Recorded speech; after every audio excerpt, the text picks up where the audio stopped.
well, okay, so I wanted to respond to the hugging people. Yeah, same kind of here. I'm not really a hugging person either. I just do it when I feel it's customary.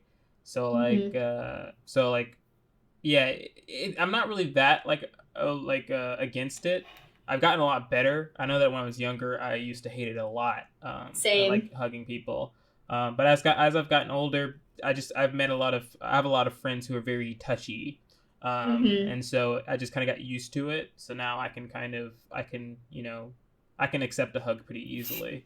And in a similar way, I guess that same thing with crying people. I used to be very, very bad with crying people. To be fair, I still am kind of bad with crying people. But I've gotten a little bit better at like being able to kind of be there and like listen and try to make them feel, okay and stuff like that. Um, I'm not the best at that. I usually like not. I'm usually good at making a crying person feel Like, okay, safe. stable. Yeah, but I can't really remedy any of it, and I guess you're not really supposed to expect yourself to be able to remedy the reasons for their crying. Um, but yeah, and also I had a closer family member close family member of mine die a couple months ago in 2020. I think it's around like November, October. I think she actually died on like her birthday or something like that. And that was interesting. I don't process emotions like a lot of people. So I don't tend to cry over things that make me sad. Well, I mean, yeah, I don't really tend to cry over things. I'm usually very like when I'm very sad, I'm very thoughtful, but not in like the somber way. Usually, I'm just kind of like, you know, usually I'm just kind of like, oh, well, that's happening. Like, how does I guess I try to figure out how life changes Yeah, you just like and accept it. yeah, I guess so. I'm pretty. I guess I'm pretty good at accepting it pretty fast when people die. But yeah, I'm very strange. Um, I'm very like it's very hard for me to feel emotions like especially like very gloomy, sad emotions. Um, about like real life things. Like I can watch a movie and I can feel like emotions towards it. Because I guess it's a lot easier to kind of put yourself in somebody else's life, and then like the movie, somebody dies of theirs, and so it's very easy to kind of like connect to that person who's crying at the moment. So I was like, okay, I can feel that. But when it comes to my own like closer people, usually I don't tend to feel a lot of like super big emotions. But that's just in general. I'm not a very emotional person. Um, so yeah, I'm not really good with crying people either. I don't like going to crying places. I didn't want to go to the funeral. I kind of had to because Yeah, um obligations. yeah, because of obligations. But I mean, personally, if I were to die, I don't want a funeral. I also don't want to be I feel the same. buried. I want to be personally. I want to be donated to science. Okay. Yeah, that's exactly. I want to be. I joke about it a lot, but I'm kind of pretty serious. Like I want to No, I be feel like your the seriousness. failed like college student project. The one that the body that's like dead and got an F on it or something like that. In reality, yeah, I just want to be used. Like I want to be useful at the very end. I don't care to keep, I guess you could say, integrity when I die, like by like pumping me with the the the stuffing or whatever. I don't really care to Yeah, do you don't that want at to be all. like drugged up on morphine. Well, it's not morphine. I'd be dead. So Oh. it's just I'm saying like because what they'll do is they have to drain your blood out and then they put in something Oh else, yeah. yeah, so that you can be seen.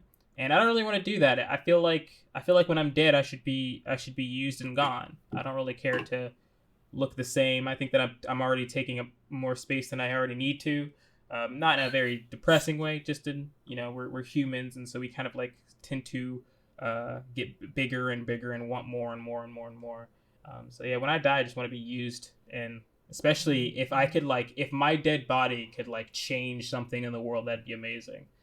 So yeah, when it comes to death, I'm just not really that sad. Don't really process emotions that well, and I don't really work with crying people that well either. I usually tend to go the opposite way. I'm like, yeah, you can cry over there. I've had some friends call me in the middle of the night crying, and I'm just like, oh, okay. oh. You're I like, understand. can you like mute your mic or something? Or, I don't know.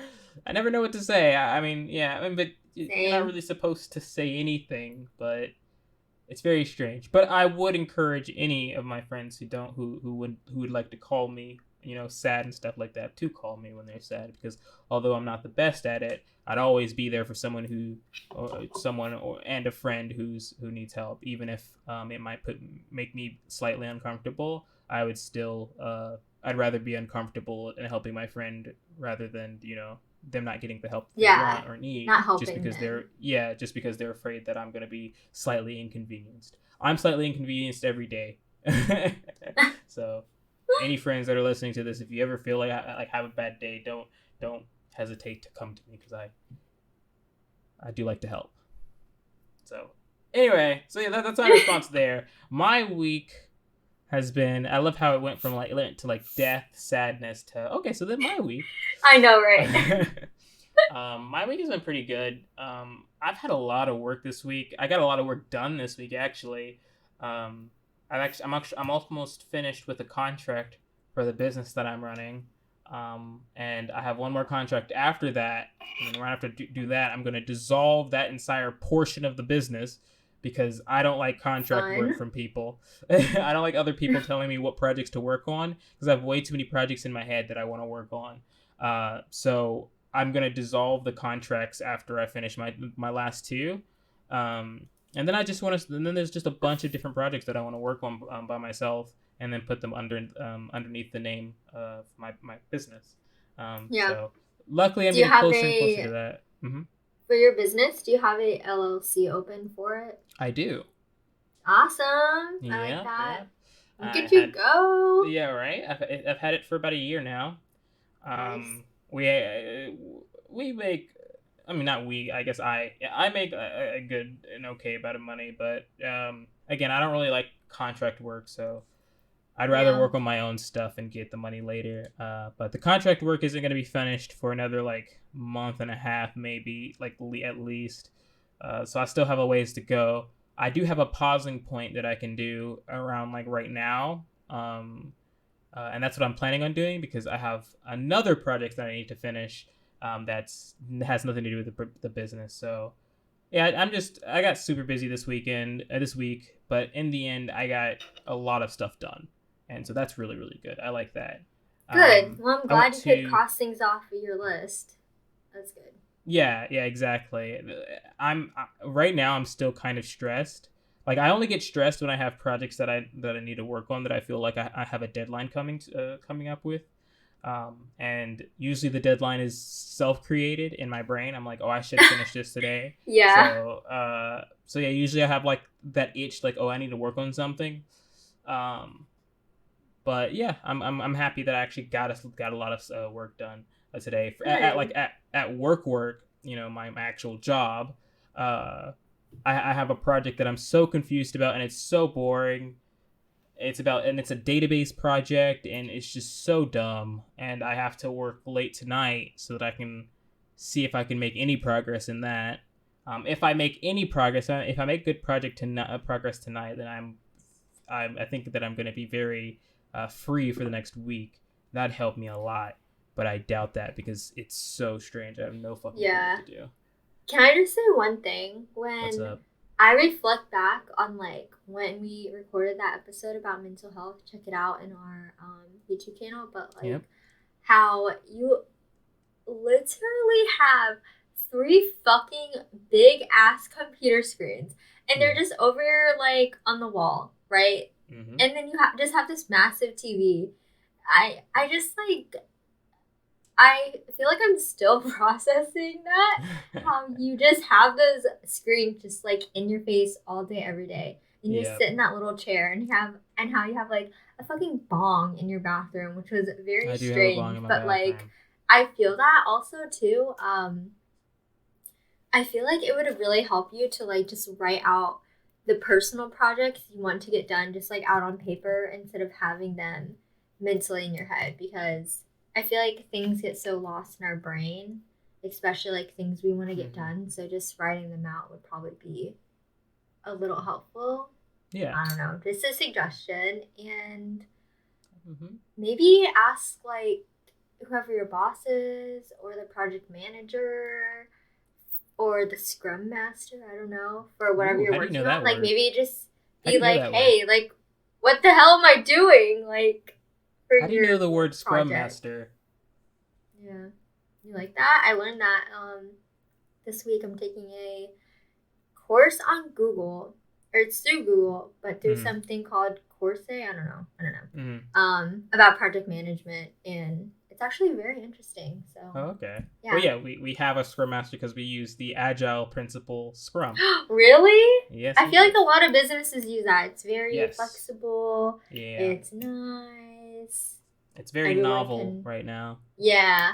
It's not step 1, 2, 3 has to be done. It's steps like A, B, 1, 2, 3, whatever. Yeah. Very flexible.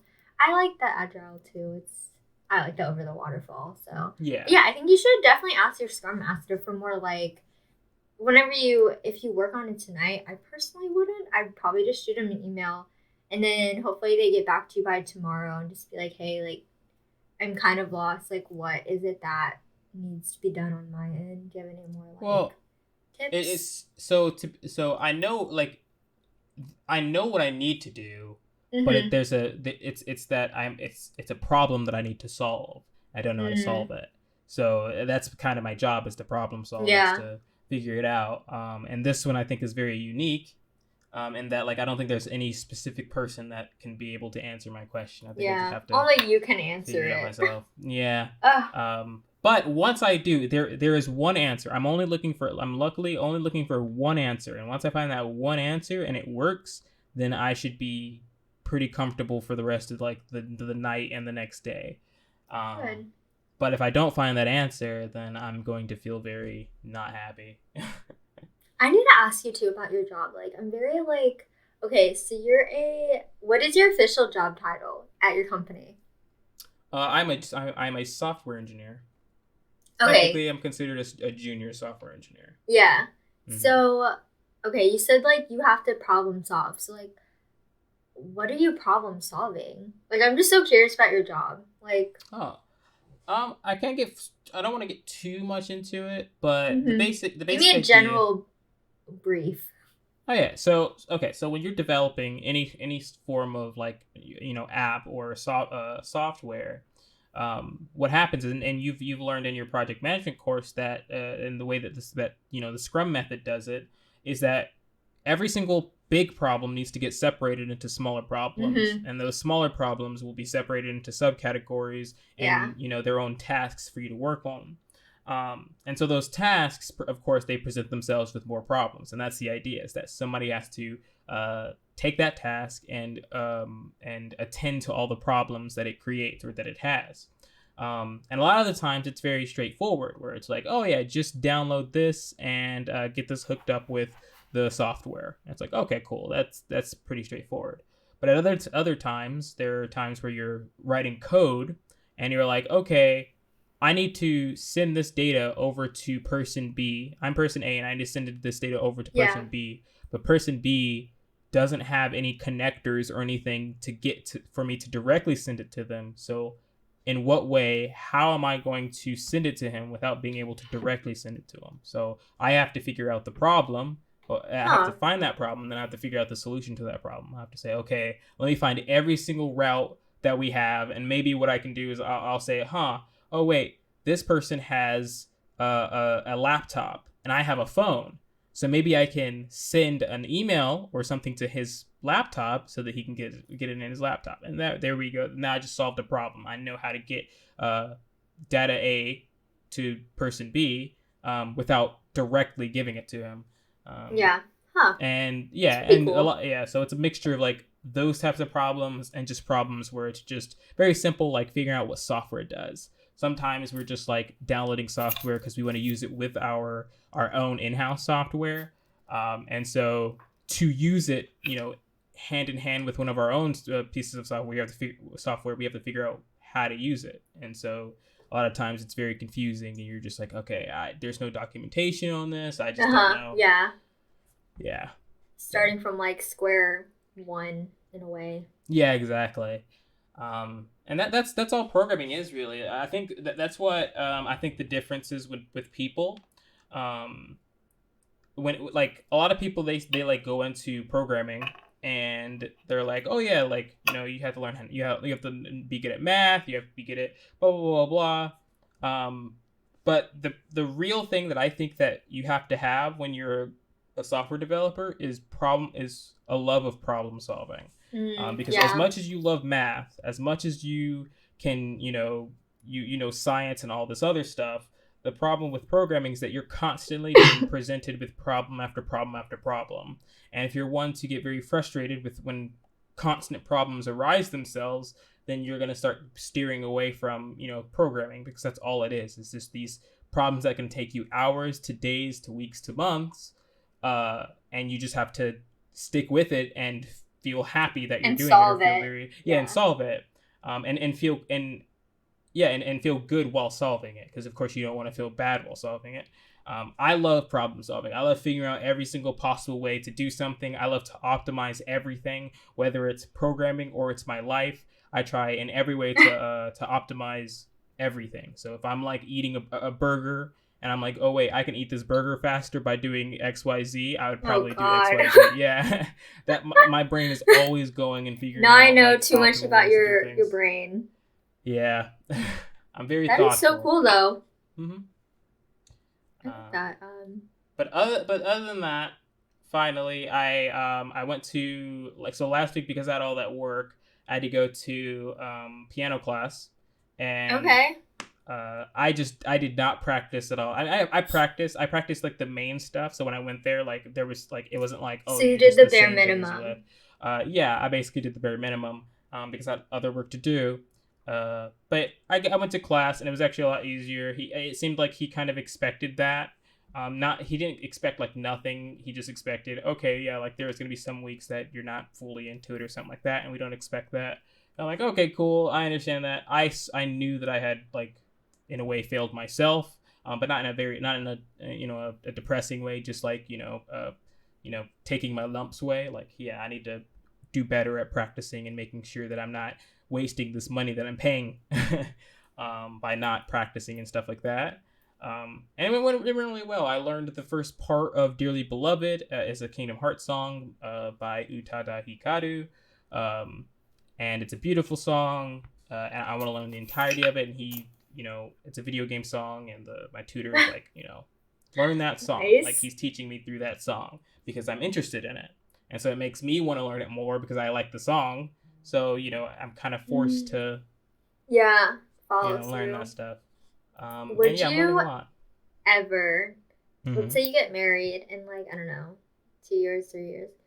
If your future spouse is like, I love this song, would you learn it for them on the piano and play it for them if you have a wedding? I don't know. I didn't have a wedding, but would you ever play it for them on your wedding day, or just like in private? Would you ever do that for them? I feel like you would. Yeah, absolutely. Why wouldn't I? True. I already knew the uh, answer was yes. But I'm glad your Absolutely. piano lessons are going good. Like, Yeah. oh yeah. I'm gonna be able to make way better music soon. There you go. Because he's also teaching music theory alongside the piano. Because of course you need to learn music theory with the piano.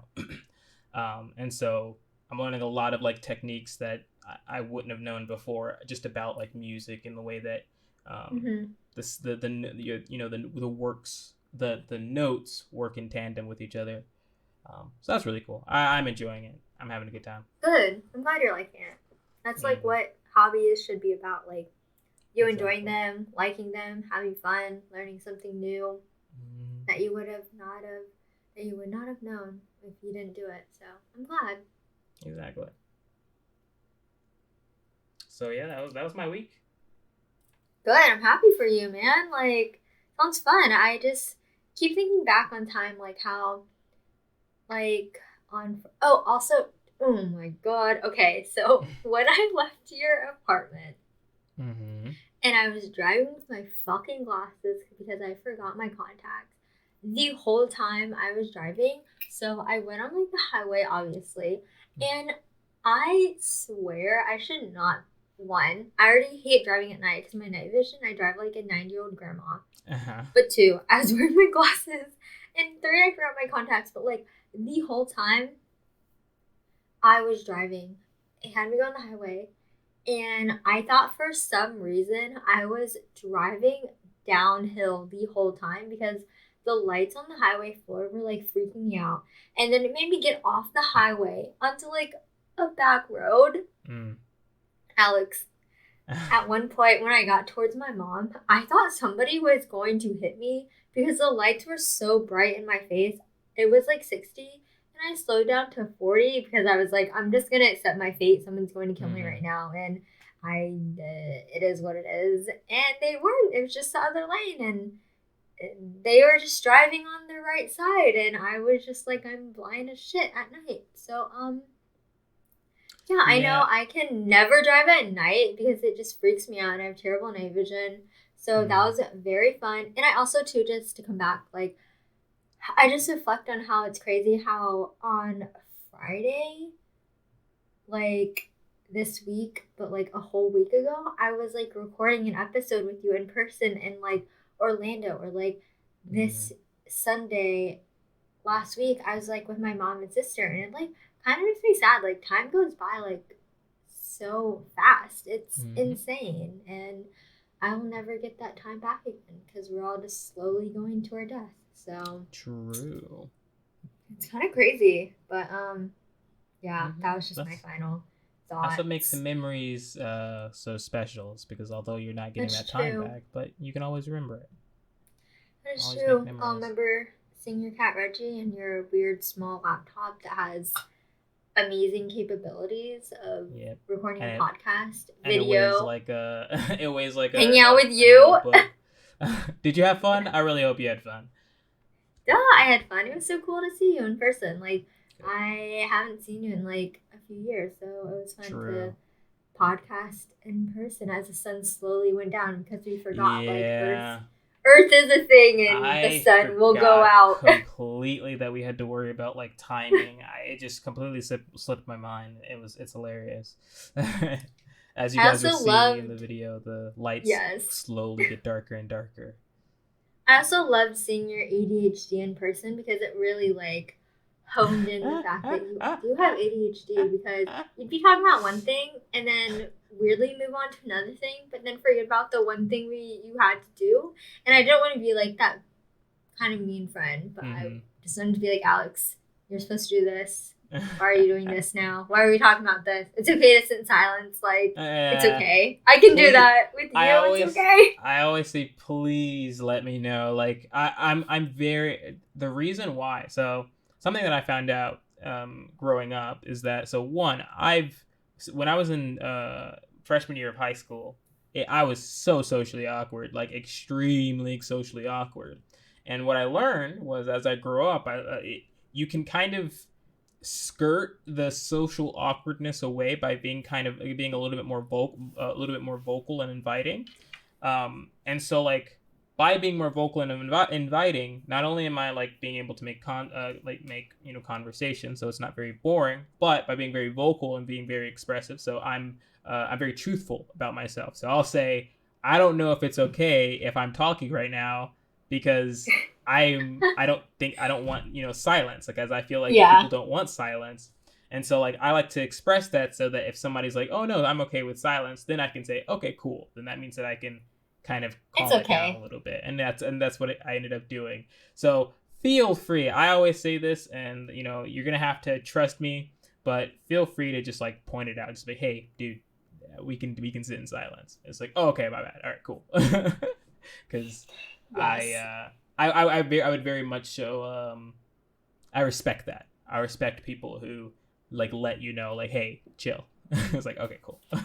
Like, I wanted to, but like I didn't want to come off as like very mean, because like we obviously have a friendship, but it's like not a normal friendship where it's like we can see each other like whenever we want. In my eyes, it's very like we will see each other in person when whoever wants to fucking drive to the other person. So And it's like a very, I love our friendship because I really don't have any friends. So I probably only have like one other friend, excluding my husband. So I like our friendship because it's like we obviously don't see each other in person, but it's like I always know, and I hope you know, like if you need anything and if I need anything from you, like Mm-hmm.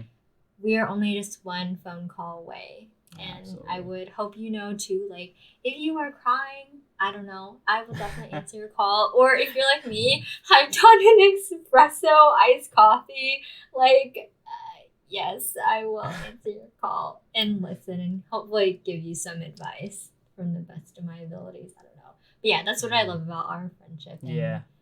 I just felt really weird because I didn't want to be like, hey, it's okay to be quiet because, like, we aren't ever in person. Yeah. And by the way, if I had never like, because I'm pretty sure I brought it up about how like yeah, because I almost always do it. I'll say, yeah, I'm talking a lot, so just let me know. I always like to say Yes. that. I always feel comfortable after that. That's the reason why I really like to. That's the reason why I'm very open. That's what the word I was looking for. That's the reason I'm very open because I always feel safer when I know that someone's comfortable. And so by vocally saying it, then I feel like I've tried everything that I can to make the situation as little awkward as possible. So if it is awkward, it's not my fault. So I'm It's like, not oh, his okay, fault. It's our own here's all of fault. this. Yeah, in a way, I'm just like, okay, here's me, right? Like, hey, we're in this awkward situation. I'll say, all right, I don't really know what's going on right now. So if you want to talk, we can talk right now, right? So now I just laid on the table all of my cards. I've just told you that I'm a little bit awkward. I understand that it's a little bit awkward, and I'm trying to figure out a situation so that it's no longer awkward. And so it's up to the opposite person to then say, okay, true that. Let's actually Yes. make this less Accept it. awkward, or take this conversation in a different way or something like that. So by being very open, I feel a lot less like, okay, I've done everything I could. So if it goes to hell, it's not my fault. I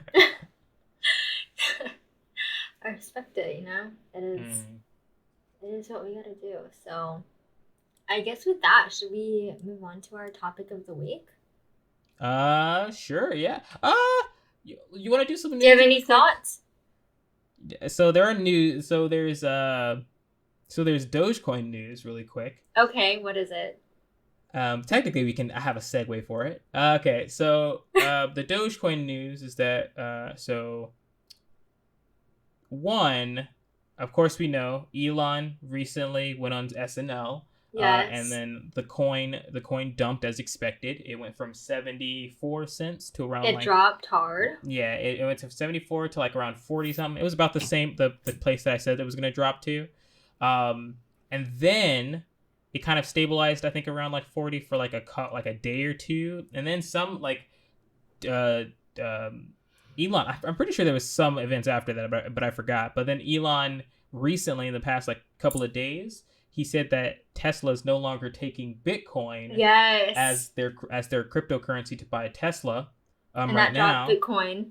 Yeah, and it tanked Bitcoin, and the reason why he said it was because Bitcoin is very environmentally unfriendly right now, because by mining it, Oh. it takes a lot of energy and a lot of What? emissions to mine it, and so people are paying a lot of money and creating a lot of emissions to mine this coin. And so he's like, I don't want to. Okay. And Elon is like, I don't want to help with that, so I'm not going to be taking Tesla. I'm not going to be taking Bitcoin anymore. But he said, I'm not going to sell it though. We're just not taking it until it gets better, because it can get better. People can develop for it and make it a lot easier for like transactions and like the mining situation to be a lot better.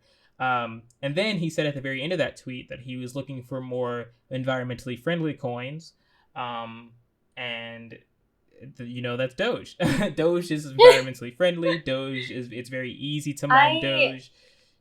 Hmm? I guess I just have one question. Like, what do you mean by mine? Because this is all okay to me. It's like Okay. it's all off the internet. So like, what the fuck are we mining for? Like, Okay. So mine please is explain it just to me. sure, absolutely. So mine is it's a very confusing term, because it in a way it has nothing to do with mining. So in Mm-hmm. reality, what mining is verifying transactions. So Okay. when it comes to any type of cryptocurrency, when you're trading, selling cryptocurrency, the cool part about it is that, what is it? There's like, basically, yeah, everything is based off of what's known as the blockchain. And the blockchain is this long history of since the beginning of that coin's creation, of what coins have been sent through and stuff like that. And so no matter what, you can see the very place that like every coin has been, like all you want. Like by I think this called like, I actually don't remember the website name, but I think it's like Doge Wallet or something like that. Or Doge hit info or something like that, where you can put in your wallet and you can see every single transaction, and every single wallet that, you know, sent it, blah, blah, blah. So these transactions that are happening, they have to be, because there's so many at the same time, and there's only one blockchain that these are being, you know, attached to, they have to be verified. It has to make sure that, you know, nobody's sending fake money or saying that they're sending more money than they actually are.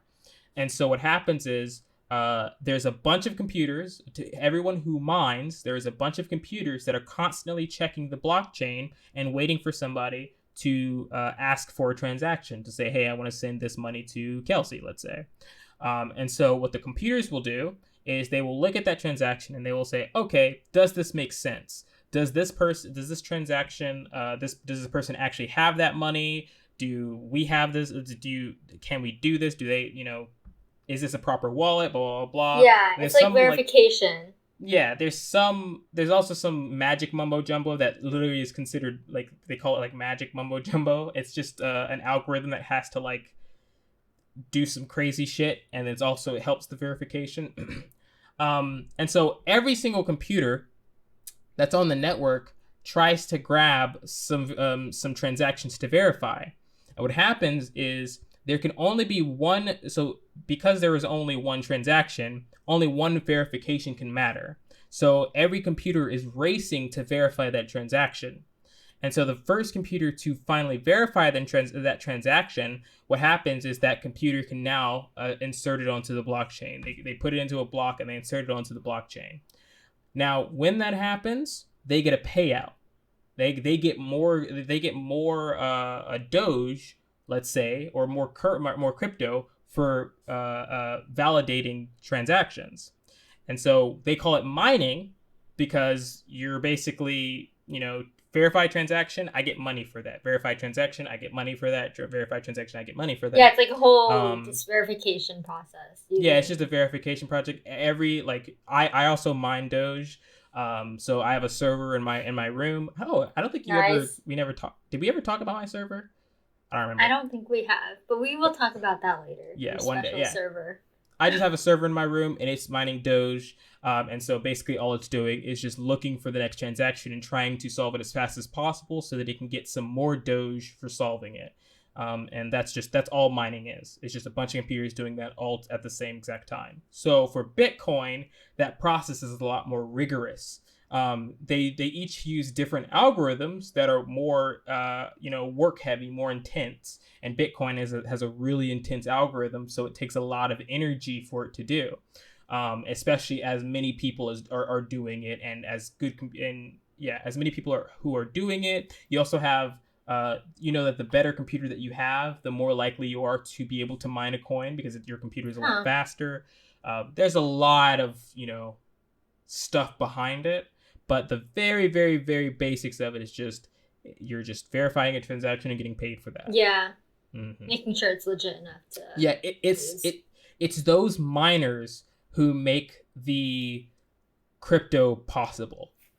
So whoever's mining is literally like it's incentivizing the people to keep the money going. Not whoever's just like mining some it just makes sure it's like a legit form of payment. Exactly, and they all put it onto. You're getting the legit form in return. Yep. Yep, and you get some money for it, and then you send it over. And then you also have a tax for it and all that fun stuff. Mm-hmm. It's really cool. I need to make my my miner a little bit better, because it's really, really trash. At least the payout of my pool, my mining pool, is trash. Yeah, that's all mining is. Was that Nice, so. Was that the end of it? Yeah, I think so. Okay. Just that mining's verification. I just my thing is like, why is it not considered environmentally friendly? Is it just like the process of how you mine it, or is it like mm-hmm. like what makes it environmentally friendly and what makes it not environmentally friendly? The only thing that makes it environmentally friendly is that, like I said, the algorithms can be very, very intensive and can require a lot to do. And what computers do is that the more work that they do, the more electricity they energy. Sap. Okay. Yeah, exactly. That makes more sense. And so mining for Bitcoin takes a lot of energy. In fact, it's a lot of money that it can drain out of you because you have to pay for all electricity. The energy you're using. Yeah, exactly. So it will drain you. That makes sense. Mm-hmm. But Dogecoin and Litecoin, and there are some other coins who are very similar, has a very, very cheap algorithm. So it's not that expensive to mine for it. Although for right now, Doge mining is technically non-profitable, but people do it anyway because it's whatever. It's a free for all on the internet. Yeah, it's a free no for rules. all. Yeah, so anyway, Doge is going to become the people's coin, and I know it, and I can already predict it, and everything. I like that. Is going as well. Right now, it's at 50 cents, and isn't that exactly where I said it on the last episode? That I was gonna. I think so. Hit like 50 cents. Yeah. I'm an oracle. Okay, calm down.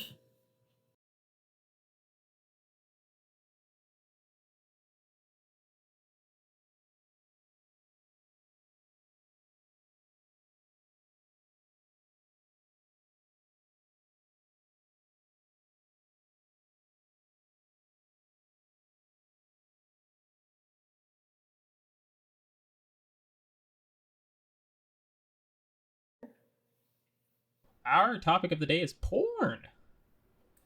Hell yeah. I think it's I feel like with porn, there's so many avenues we could talk about. Like, I want to stop. I can't because of these braces, but I want to start with like if we were asked today, would you shoot a porn for $1 million? Would you say yes or no? I'd say yes in an instant. You would? Absolutely. Like with your full face and everything?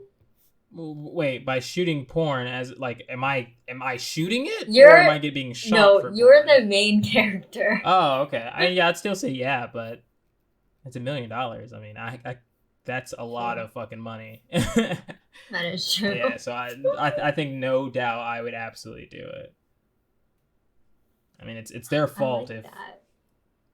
It isn't. It's not a good one. That's all I'm saying. Like, your pay is just literally a mill. Like, it's just one, it doesn't matter your performance if you're good or bad. It's just a straight up mill. Yeah, then yeah, exactly. So you would say yes. Absolutely. True.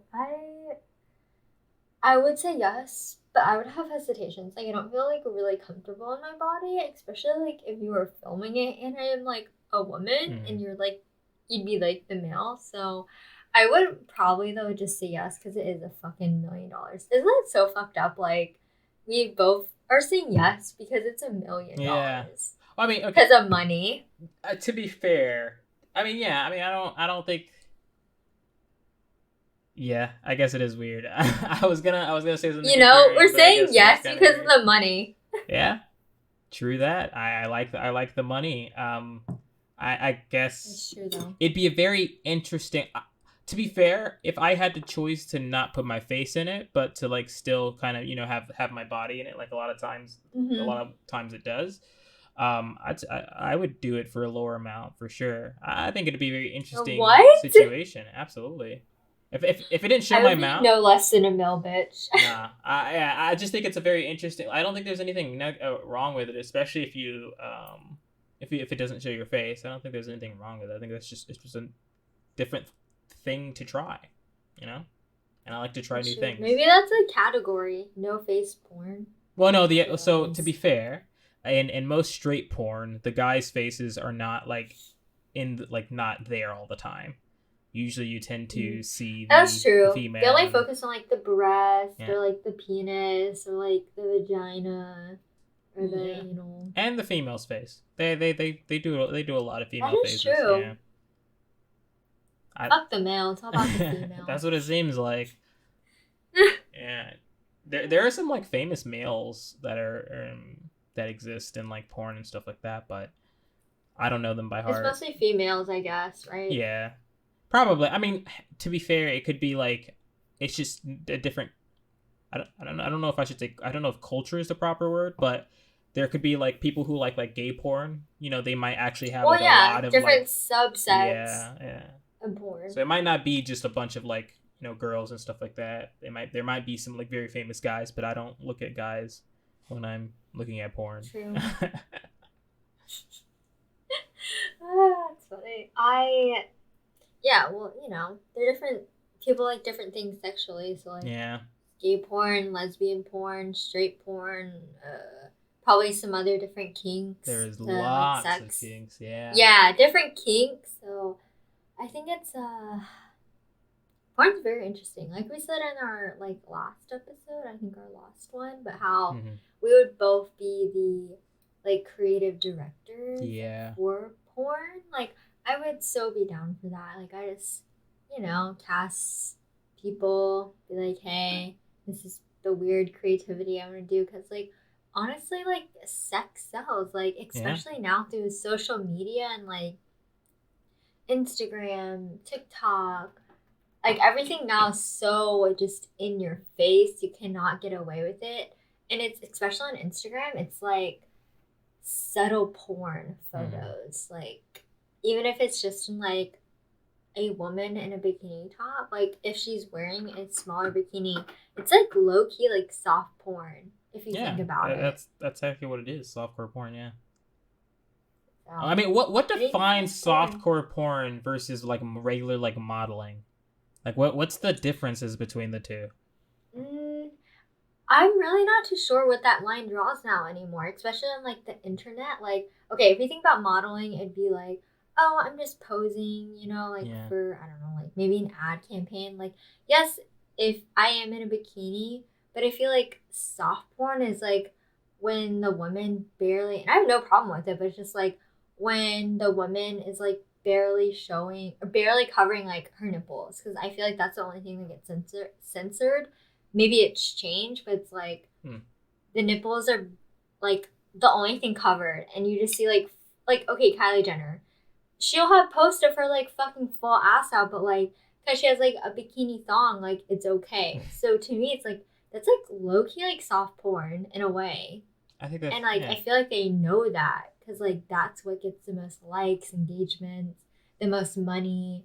But like if you were just posting like, I don't know, I'm Kelsea, I'm a mom. Here's me at like the beach in my frumpy bikini. Like it's like not soft porn in a way. I don't really know what the difference is. Like, do you have an opinion on that?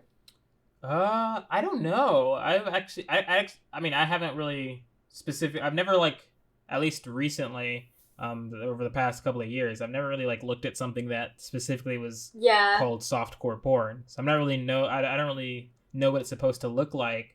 I just remember I don't know either. Yeah. I just feel like it's just a term that's like now. Yeah, it's usually like Instagram. It's usually I think it's like modeling with like a sexual like tint. Like a little sexual hint. Yeah. Like, okay, so I just went on Instagram and typed in Kylie Jenner, and like literally the second photo on like the grid, it's just her in a bikini, but it's like her boobs are popping out. Nothing's wrong with this, but it's like her bathing suit bottoms, like you can definitely see like everything about her except for her like vagina. And it's the last photo is literally of her in a close-up of her breasts, which is already very sexual to many people.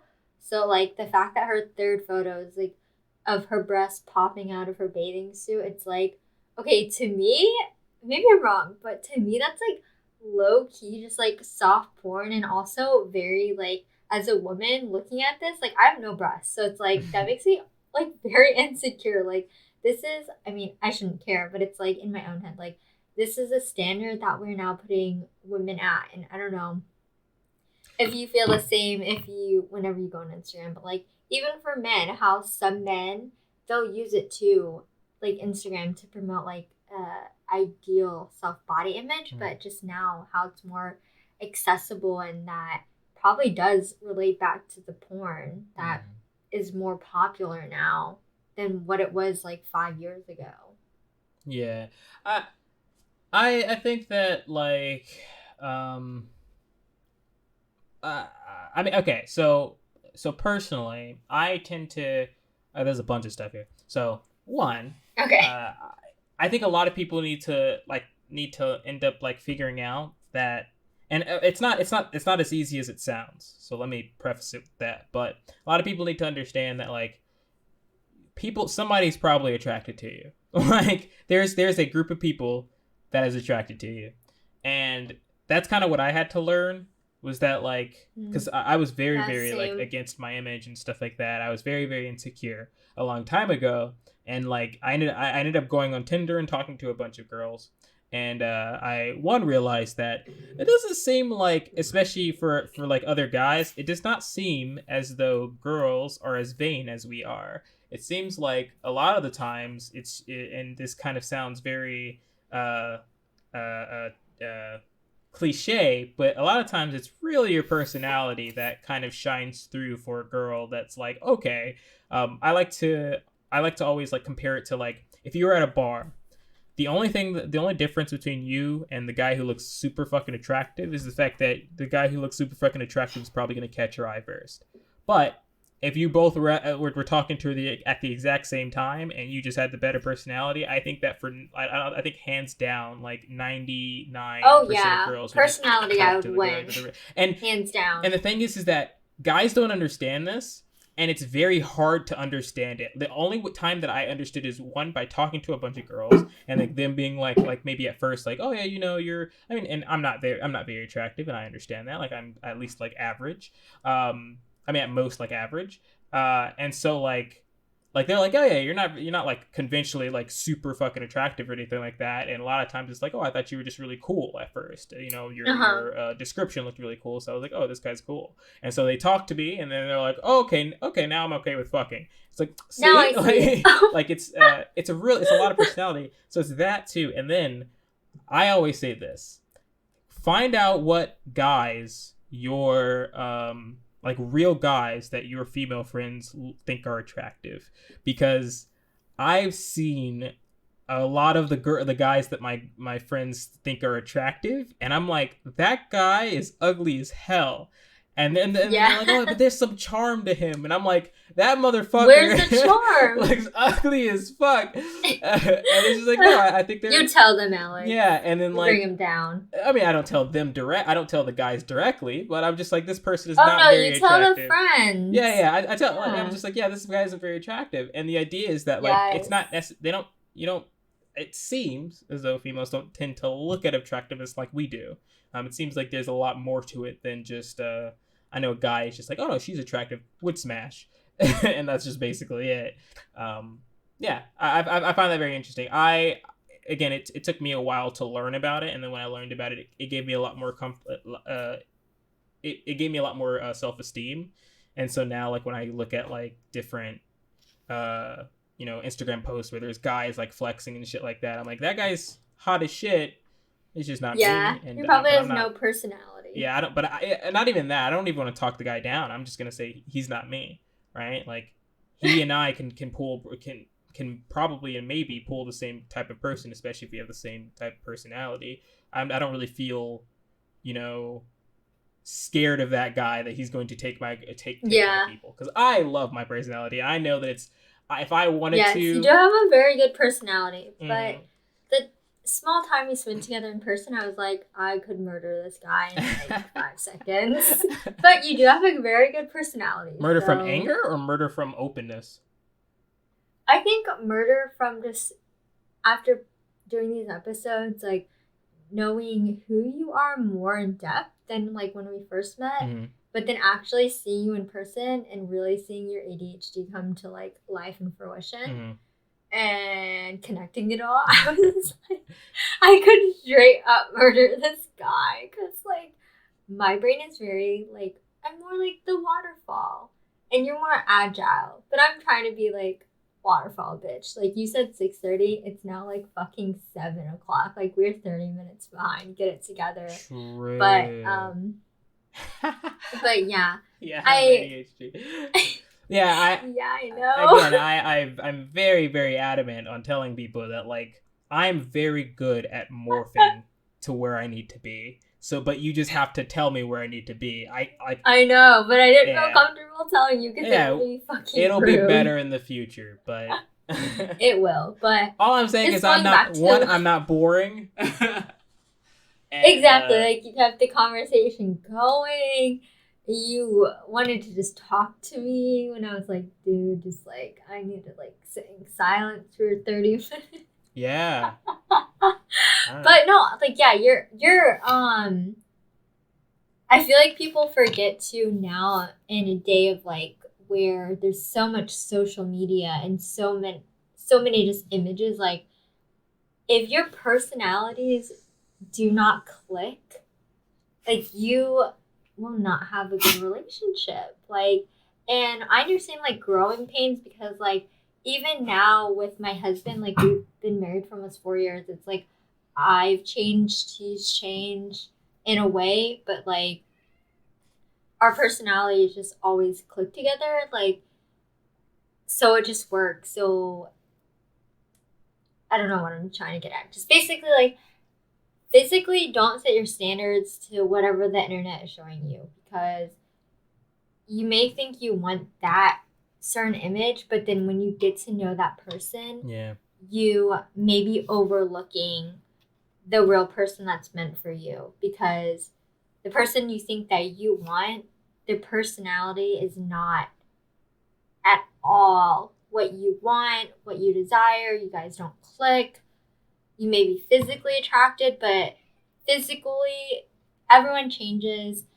And if your personalities do not match up at all, like this relationship is not going to work out. So, like, don't look over the person that maybe like second, third, fourth, fifth, in whatever your line is as far as dating, just because of how they physically look. Because until you get to know the person on at least a conversation level, you may be very surprised that like, hey, also like their personality and my personality mesh really well. So also fuck guy number one or girl number one. Like, let's go for the other people. Basically my thing is like, don't look at people like on a physical level because you really need to get to know them on the personal level or else it will not work out. Yeah. But also, if you are one of those guys that's like, oh, like, you know, I'm the nice guy, like, like, why won't she be into me, blah, blah, blah. For those people who's like, oh, I'm just not attractive enough, she only goes for the hot, cool guys. For those people, your personality is probably just trash. Your personality is complete garbo. And you probably did, like 100. Okay, so 90% your personality is pure garbo. Like, I think that for the most part, it's going to be like she's going to fall for the person that she meshes with the most. And if you consider yourself very close to her, then that means that there is something wrong, like with you, in my opinion. Or just you guys aren't good together. There's also that very, very important point. A lot of times we kind of like think with our dicks and not our minds, and we don't see a lot of like the glaring problems and like and differences between our personalities. But in no way do I think that for these guys that like, oh, like secretly if they like, they just don't like they don't like that guy. It's like, not really. Most likely it's just like you're just not that personality that person is looking for. So it's just I don't know. If you spend a lot of time with this person and you're still not together with them, then several things are happening. You're not doing anything for it, probably, unless you are. If you've done everything, if you've told her I'm attracted to you, and she said no, I mean, well, then that means that she's just not attracted to you. But if like, there's a lot of things that I think that guys tend to kind of look over when they're like, oh, Really? is she into me? Oh, she only Yeah. likes these other guys, blah blah blah. There's a lot of things, and I think I've learned that I don't kind of believe in the friend zone anymore. Um, because I Do think you just that tell them straight up yeah, I think that if you out of respect for truly them? yeah, I think that if I think anybody, if you're truly if you truly believe that you can become an item with the person, and it doesn't seem like the person is against being an item with you, then I think that you could probably do that if you had if you came at it in the right direction. But a lot of times they don't. A lot of times they just expect sex when they do nice thing. I gave her $20. She no sex me. Why? Because that's not how that works, Or bro. like I just took her out or said barely anything. So like sex and I'm just ugh, I'm just so glad I don't have to date anymore and that I'm married to like True. someone I like love, even though I fucking probably piss him off so much, but I just feel like dating now is just so fucking hard and there are just so many people and everyone's like out of quarantine, so everyone's like super horny and Mm. just wants to bang and be done. But I guess that's life in a way. I don't know. I don't know about any of that. I'm working on my other stuff. There you go. Just working on you. So to Work kind on your LLC. so to kind of like in a way kind of bring it back to porn/sex. I am an interesting fact about me is that I'm technically known as ace or asexual. I And like that that. just me, but a lot of people think that it means something that it's not. And it's Mm-hmm. understandable because you hear about like flowers and it's like, oh, like asexual just means that like you're not attracted to anything or something like that. And fun fact, that's not at all what would consider you asexual. Asexual, a lot of times asexual people are people who love sex. They just don't like it's just very annoying to fuck other people and deal with them. Yeah. And they're just like, I just rather not. I would just fucking masturbate. Like that person Okay. would be considered asexual because although they like sex, they're usually against like the sex with like an actual like person or whatever. A lot of times, Person, yeah. yeah, You rather just like pleasure yourself. yeah, exactly. Because like a lot, like it depends on the person, but sometimes it's like, oh, I just don't want to have to like deal with the aftermath or any of like, Mm, yeah. yeah. There's just a lot. There's a lot there. Um, and so I would be considered that I'm weird in that I love working. I love doing. I like. I love to work. I love to be busy, and because of that, I will almost always choose busyness over like sex. I mean, of course, if I have a Oh, significant interesting. other and we've talked about it and we're into it or whatever, I'll take some time out for my significant other. I'm not dumb, but I will always have that kind of bias towards the working side rather than like the sexual side and stuff like that. I don't really know where that came from. I forgot what we were talking about that. I wanted to talk to specifically hit that note. It was something that you Do said, you but yeah, probably yeah. I like again. I love sex. I like it. It's great. I enjoy it. Um, but there's just a lot of baggage behind it that you have to worry yeah, about. it's like a lot of It's work a lot for of fucking work. sex. It's I don't want to say sex is like just another task you need to like check off, but it is very a lot of okay, I keep going back to like cuz I am married, but it's like to me sex is very much like communication to one each other Well, to each other that's not marriage. while That's not you're about marriage. doing That's everything. Yeah, you need to be very communicative. well, yeah, overall, it's like sex is not just like poking each other. It's like while you're having sex, you need to like communicate if you like that, if you don't, if I need to go slower, if I need to go faster, Mm-hmm. like, or do you like this position or that? So, do you feel like, in a way, like sex is almost like another task that you're kind of mentally checking off Yeah. in your brain when you're having it in a way? So, it's easier just to like masturbate yourself because there's Mm-hmm. nothing you need to check off. that's a lot of times that's actually how it goes. It's just kind of like there's a lot to think about, and a lot Mm-hmm. and somebody like me, I I feel disappointed in myself if I do not Mm, finish the girl off. I yeah, and the problem with that is that there's just some girls that just it's really hard to.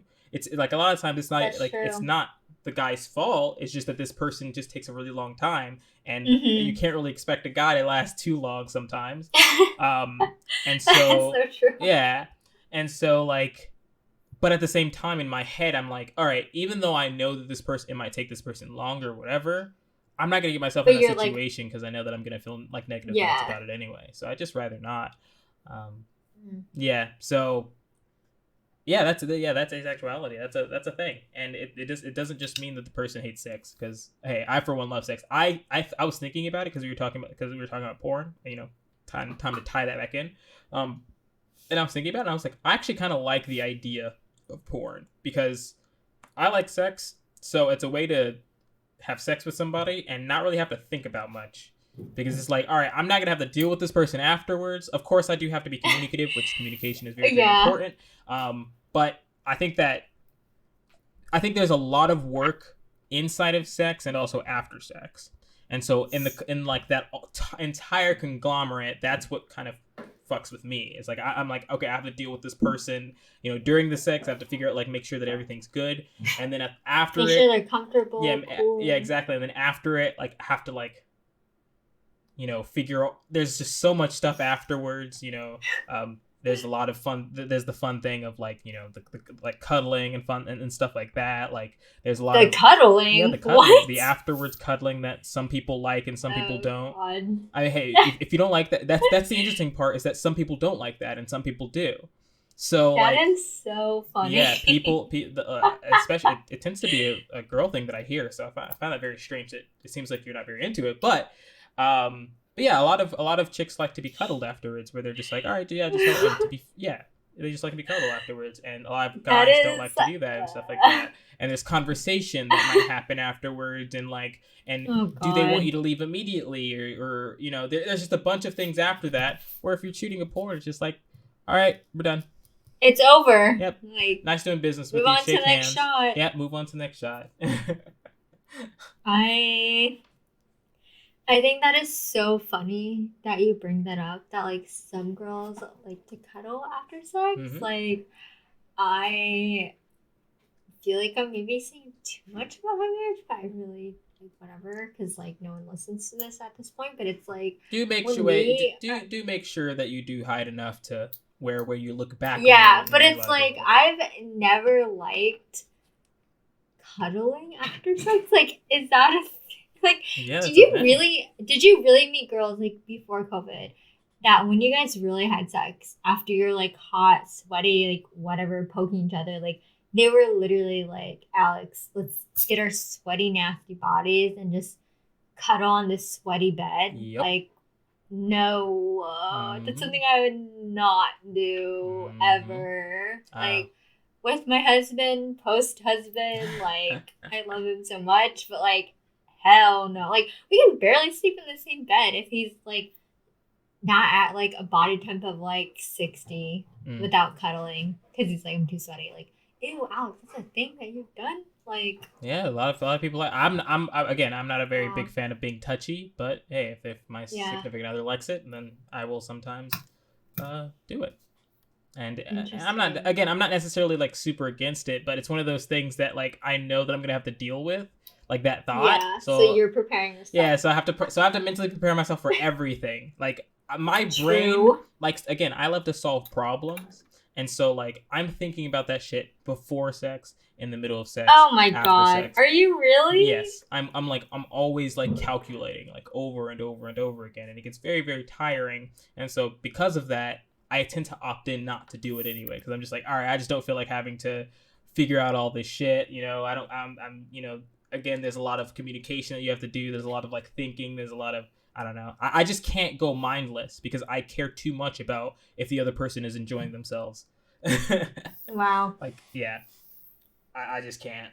I find it, you you are lucky if you are able to turn off your brain, in my opinion, because I can't. Interesting. I just can't believe you would be willing to cuddle with somebody after like having sex with them and you're both sweaty and gross. Like, well, I mean, to be but I get fair, it. in Mentally preparing yourself. stereotypical I gender roles, understand it's it. the guys that's supposed to usually kind of like do what the chicks want. Be the So, big spoon. yeah. So, yeah. Oh no. Yeah. I'm the big spoon in my in world, this I tend to do marriage, that. so. Yeah. Oh, I guess so. I guess. Do you have any final thoughts? I know we talked.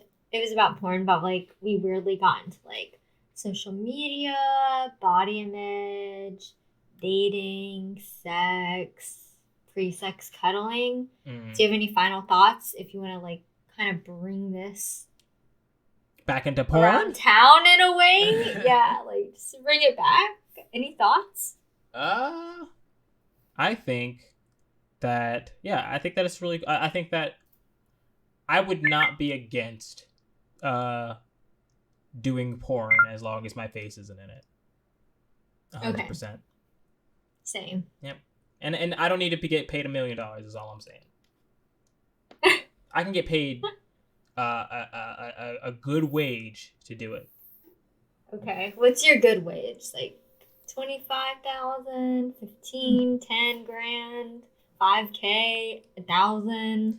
If I lived in Florida, I'd probably like if we did like if I could make 60 to 80 grand, then I'd totally do it. I'd be down. Woo.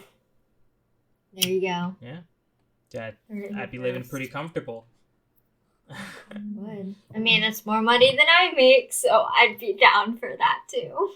So, do you watch porn? I think I've watched porn before. I remember, this is so fucked up.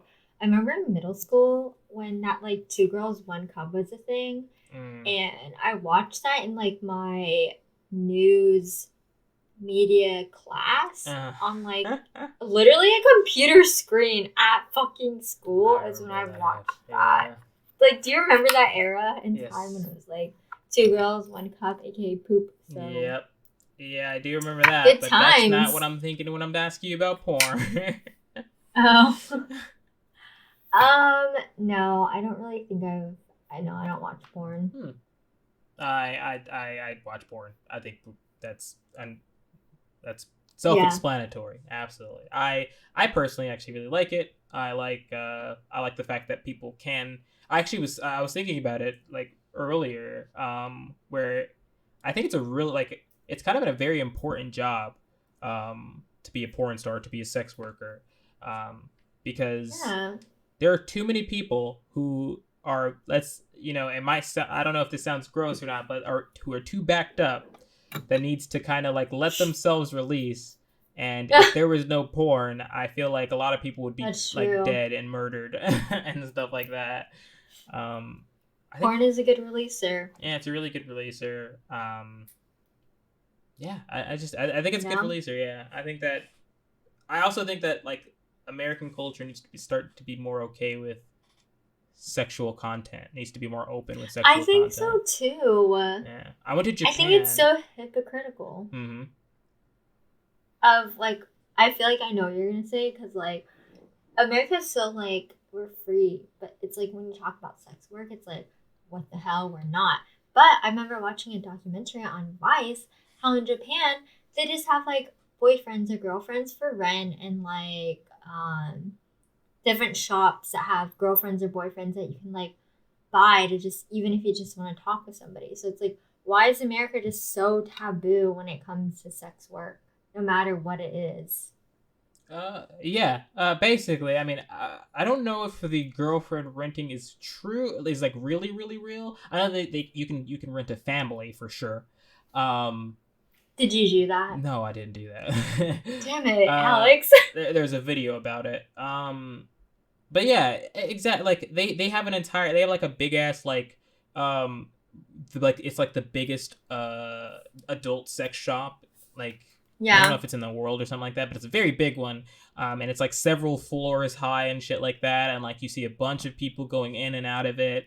Um, and you And it's just just whatever. yeah, it's whatever. You have like a lot of the libraries and the Mm-hmm. bookstores, like they almost all have It's like very 18 plus. open. Yeah, they have like 18 plus It's like your areas where you, Target, going to Target yeah, or exactly. Walmart. And yeah, they all have like 18 plus areas where you can go, you can grab your porn or whatever, you go and you pay for everything, and they put it in like a black Yeah. bag, and they're like, here you go. Like Little it's vibrator, like whatever. yeah, and yeah, and they're usually just like whatever. That I think that's really cool, and I think that's really good for a society because it kind of I think it so promotes too. happiness, I guess in a way. It promotes Or like release. self-love. Yeah, and we need a lot of that. Fuck yourself, guys. I think so too. Everyone, go fuck I yourselves. I agree with like okay, at least in America, like when you see like a sex shop, it's very okay. First of all, the image of a sex shop, it's very fucking creepy and it looks weird. And it always Yeah. says like adult XXX or like adult videos XXX or adult books XXX. Like now I just want to open my own like adult shop where it just says like I don't even know what I'd call it. Just like adults only. Like something kind of like sarcastic, but like you know what it is. Not with these weird XXX. It's like in America, like everything is such a freaking taboo here. It's like Yeah. you can't buy a vibrator in person because like to even just to me it's like there's one like right down the street from us, but like I low-key could not muster the courage to just go in there and be like, hey, what's your best vibrator? Like I rather just buy it online because like going in there it like kind of freaks me out. Or even like to buy like okay, one time I went to Victoria's Secret to buy lingerie. I just felt really uncomfortable, and I don't know why. Like, I just felt uncomfortable. It's because it's like I'm like in a way putting myself out there, being like in a way like to other people that really don't care about me. But it's just like this is what I like, or this is what I'm gonna wear. This is how I want to pleasure myself. But that's what I kind of think is so crazy about like Japan. It's like they have like a fucking 5 billion story place that's like Target and people just walk in and walk out. But it's like here in America, it's very like low key judgmental. Yeah, yeah, it's very very judgmental, and I actually have different experiences with sex stores, but to be fair, it's because I experienced the first sex store that I ever like experienced myself Mm-hmm. was in Japan. So when I came to Yeah. America, I kind of like had that confidence that I had in Japan, and so like I need that confidence. yeah, and like what I kind of started like learning is just that like well yeah, so one in America, yes, it is very very taboo. In fact, when I went to Japan, I went with two other friends, and when I asked them like, hey, let's go into the sex shop, both of them were like, no. It's like, oh, why? And they're Mm-hmm. just like, yeah, it's kind of I nasty, would have isn't been it? like, hell yeah, let's go. Yeah, exactly. Let's get matching butt plugs. I don't Yeah, care. and I'm like, it's dude, it's nothing. Just like go in and see. Like it's it's sex. It Yeah. happens. And like I got one of them, I think to come in afterwards. Like I think I went in there like one time and came Oh back my out, and they were like, god. you know what, I'm a little bit more okay with it. And that's good, and I like that. I found that to be really really cool. That like he ended up thinking about it and saying, "Okay, I'll try." And then he tried, and then he liked it. And then afterwards, we went to that. That's when we went to the mega adult store, and he was There you perfectly go. comfortable with it afterwards. And he started to become way more comfortable with like expressing himself, specifically like sexually and stuff like that. And that's good. And I think that it's very important to be comfortable with yourself, like sexually, because that's you know especially if no one else is. Like, why not? Like, figure yourself out. Figure out what you like. Like, it's important. Although some people don't think so. That is true though. It's Yeah. just, I hate how sex is such a. It's okay. I was talking to my friend the other day. It's like on the internet, people are so sex positive, but then when you talk about it in person, it's such. If you don't trust each other, like it's hard to talk about. And I told her like, you can literally tell me anything. Like I will never judge you because like we're both humans and we're basically like fucked up. So Yeah. whatever. Tell me anything you want. But it's like when you talk about sex, it's not even the fact of talking. It's like making sure you both weirdly are okay about talking about sex. And it's already a taboo, but it's just like we're so sex positive on the internet, but then when we come into person in real life, it's so hard to just talk about it. We're not even that sex you don't be positive on the judged. internet too either. We're very I sex don't know. negative. You think so? I feel like the internet's so like sex positive and like we want to talk about it, but like when you go from off the internet to in person, it's very. I think depending on the people you're talking to, it's hard. I think rhetoric is sex positive on the internet. Yeah, I can agree on that. But I think that like we don't show sex positiveness on the internet well. So like the best example is you will see somebody who's like, oh, you know, sex workers are fine, you know, blah blah blah. Yeah. But then they'll go on Twitch and then see like the hot tub streams where like people like the women are wearing like bikinis and stuff like that, and they're like, what is this shit? Like, this really? is disgusting. That's a thing? They're like, yeah, that's a thing. Oh my goodness! And they're like, this is disgusting. Why would these people do this? Blah blah. And it's like, it doesn't matter. Like, let them get their bag, bro. A photo versus like a stream. Like, what is the difference? Yeah, but yeah, I think that like we're very rhetorically sex positive, but I don't think we tend to kind of steer away from like being sex positive, like, you know, visually. Like YouTube will take down things that aren't even like very explicit. Oh, not YouTube's pretty okay with it, but Twitch will take down things that are not even that explicit. I think that like a girl showing her armpit. It's like, okay, banned. Bye. That's too much skin. There's a lot of different things. I also personally think that it shouldn't be like looked down upon for a girl to not have not have a bra or top on or whatever if they don't want to, honestly, because I couldn't care less. I don't think so either. But to be fair, I'm not necessarily like attracted to just like the basic human naked body. I'm not really that attracted to that. I like faces and personalities personally. But yeah, I don't know.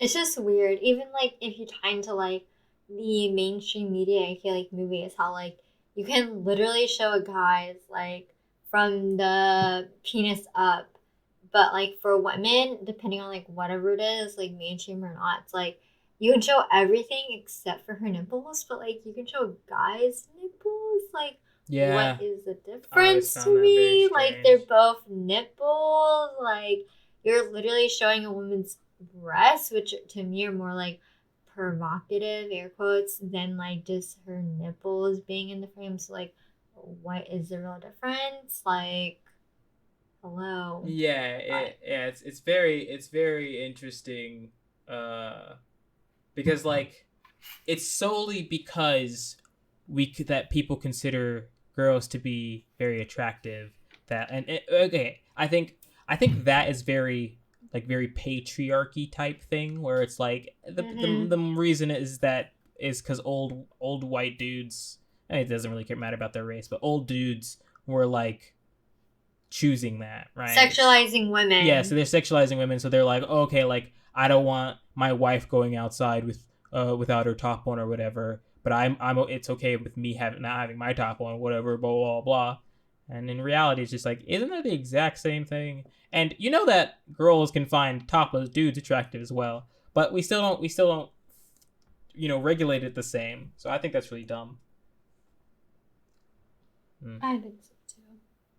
It's just everything's so controversial and just a taboo here when it comes to sex, in my eyes. I think that talking more about sex is just important because it also helps you become more communicative during sex. I wanted to actually touch back on this, but yeah. Okay, let's do it. Talk. Speak when you're like while you're having sex. I think that's very important. It's true. And I think that everybody, you can probably tell, but as a person who considers myself very vocal and very expressive and very open, I feel like you're very talkative during sex. I'm not talkative in that, like, I don't like make conversation. Or no, you ask but them. I do a lot of asking. This? Yeah, I'll do a lot of asking. Do you like that? Do you like this? Yeah, exactly. I'm very vocal because I'm always trying to make sure that the person is doing good and stuff like that. not expect anything less from you. And I like to, and that's important. That's why that way you don't It get is anybody in so. a very in any like awkward positions. And a lot of times by not expressing that you're okay, you're comfortable changing that position, a lot of people will feel like, will feel too scared to bring it up. And so being very vocal is very important, so that they can feel comfortable saying, "Hey, I don't really want to do this. I want to do something else," or I'm or willing I'd to do something rather like those do along those this lines. position. Yeah, exactly. I think it's very, very, very important to be very communicative. Also, kind of a lot of times it can make you feel a little bit. I mean, I guess again for me, I constantly am trying to make sure that the person's doing like a good, like doing well. So getting that doing feedback well. Whatever. I'm trying to. Okay. They're enjoying themselves. Yes, that sounds better than doing well. Like they're not a fucking corpse. Like, come on. But yeah, I always try to make sure that they're enjoing themselves and stuff like that. Yeah, so, they like it. They're pleasured. It's easy to calm the brain. Yes, I like that. I feel the same. Like definitely, that's the one thing I maybe have a problem with porn. Like, okay, I know you asked if I've seen porn. Yes, I've obviously seen more porn than like Two Girls in One Cup, but it's like overall, like with porn, I wish they'd be like the guy or girl, whoever, would be more like they would communicate to each other. Like, I rather have this, or I rather like that. I like this position better. Or just like I understand porn is like a fantasy that you just want to like masturbate, so you don't really want to do anything. But maybe there's like a subset of like healthy porn that will set up your future sex life to be better. They're not just like thinking you can just poke the girl or guy, whoever, or a girl. Just maybe there's a subset that we haven't tapped yet. Just like realistic porn that has healthy communication, because communication is golden to porn. That's my only problem with it. It's like very mostly I've only seen like men and women, so it's mostly just men just like having sex with a girl and rubbing her clit, or like, I don't know, doing the butthole things, and there's no communication. What if she doesn't like that? I don't know. Like, we don't know. Okay. Well, okay. There is the important part that a lot of porn is talked about. So it's like a movie. Yeah. It's so like they're like, hey, these are the positions that you're going to be going through, blah blah blah. But I can understand that as a watcher, a lot of people don't see them being that communicative, so they don't take that from the sex that they're having. So when they go and try to imitate what they're seeing, they won't imitate communication. And yeah, that is true. I think that and I think everybody understands that porn kind of gives us kind of a false portrayal of life, or of like sex and stuff like that, because it's like a fantasy. Yeah, exactly. It gives us that fantasy, and it makes us think that fantasy is real, when it's really not. That these girls and these guys are actors, and they're very talented to be able to be doing a lot of this stuff for dozens and dozens of minutes. Yes. Like, I've personally had like, I think my max length of time that I've ever had sex in was 3 hours. And one, it's not that as good is as it too sounds. Much. It's not as good as it sounds. I don't know. I was just. What were you on? Like the I wasn't high on of anything. having sex, or like drugs? Like, I don't know. That's too much, Alex. I forgot. There was like, I think I had previously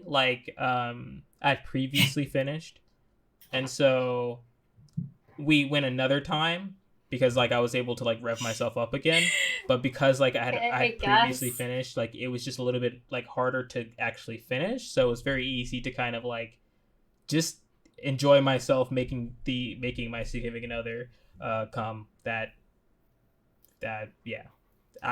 did that, and then we did that for a very long time. Way too long. Until after a while we were just like, all right, I think we did. I think we're good. Yeah.